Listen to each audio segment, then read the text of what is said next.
Hello viewers, দ্বিতীয় রমজানে ঘুরতে বের হয়েছে ডিজিটাল ফুর্তির অ্যাডমিন রনি, শিশির, বরকত ভাই এদিকে। মানে রোজা রাইখা এই অবস্থা হইছে যে গাড়ি গুড়ি ফালায়া ধান খেতের সামনে বয়ে পড়ছে। মানে আজকে মাত্র দ্বিতীয় রোজা, এই দ্বিতীয় রোজাতে এই অবস্থা। ভাই বেশি খারাপ লাগতেছে, মানে মুখ দিয়ে কথা বেরোইতেছে না। হ্যাঁ শিশির ভাই কি অবস্থা? হ্যাঁ বাতাসে আরো পানি পানি চলে যাচ্ছে বাতাস খায়া। হ্যাঁ আমার ঠোঁট আমার শরীরে আর পানি কিছুই না, আমার খুবই লাগতেছে। তারপরে ইনশাল্লাহ রোজার নিয়ত করছি, করতে হইব। আর রোজা কখনো ভাঙি না। বরকত ভাই রোজা শিখছে বলবা? ওর সাথে আমার ঝগড়া লাগছে, আমি ওর সাথে আর কথা বলবো না। ওই আমার গাড়িতে উঠবে না, আমি ওকে তুলবো না। তাই না? ঠিক আছে, ওই একটা গাড়ি স্কুটি কিনে লোক, আর ওর দুজনে ভালো সম্পর্ক হয়েছে দেখান।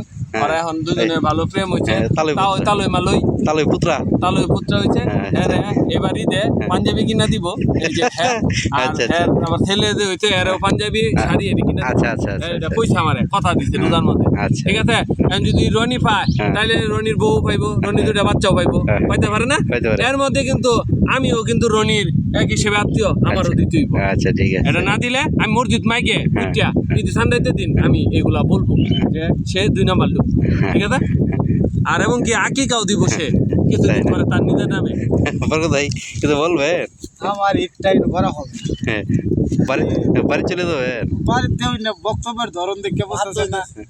আমার এই ধরনের বক্তব্য দেওয়ার উদ্দেশ্য হলো তুই 5 দিন আগে আমার শহর ছেড়ে দিবি। তাই না? আর এই যে বাজারে গেছিলাম, লেবু কিনছি, একবার পেপসি আমার সামনে, একবার আমি